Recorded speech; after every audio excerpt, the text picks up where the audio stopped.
and ambassadress. Oh. Wala po kaming isasamang iba, no? Driver Oh. lang, Oh, driver si lang. Pure Health.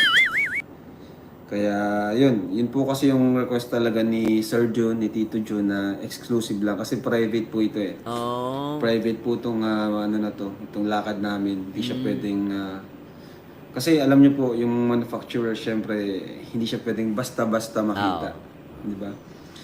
So, ano to, maganda to. Masaya lang kasi yung guys, kaya hindi pwedeng makita yun. Baka pag nakita ng iba yun, agawin ng iba eh. Siyempre, business yan eh. Ganun kasi sa business, minsan yung privacy and yung, minsan tawag silang secret. No? Kasi pag nakita ko nakilala ng iba kung sino yung manufacturing ng nila Kalinga Prab, mamaya, ano din, di ba, nasulutin. May ganun eh. O kaya, alam mo na, so, which is normal naman to, lalo mag-business ka. Hindi lahat ipapakita mo. So, dapat tawag doon, may secret. Kahit nga yung mga ingredients nga eh, may kilala ako, taga Bicol, no? Kilala ko yan. Meron silang, nagtitinda sila ng ketchup. No, sariling gawa nilang ketchup. Yung ingredients ng ketchup, tago-tago yung wala nakakaalam. Ang nakakaalam lang yung tatay niya.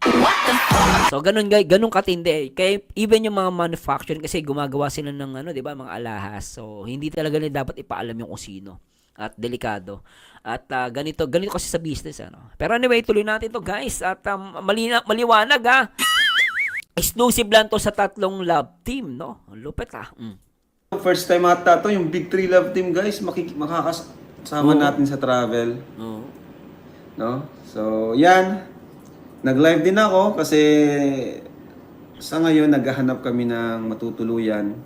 Baka may alam po kayo. Ang plan ko sana yung merong may swimming pool para naman yun makapag-relax and makapag-swimming din. Maramdaman din naman namin yung summer.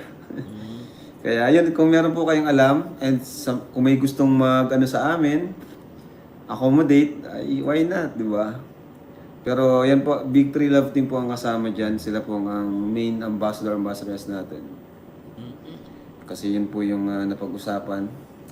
Yes, may mga araw po kami dyan na ilalaan for tour, ano?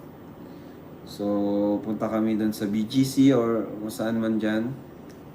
Tama si Ma'am Pinayrikan. Pag nakita ng iba wawakwakin, paktay daming wakwak sa kalingap. Siguro naman let's try na i-change. Pag nakita ng iba wakwakin, paktay daming wakwak sa labas ng kalingap or mga raming wakwak na nagpapanggap na kalingap.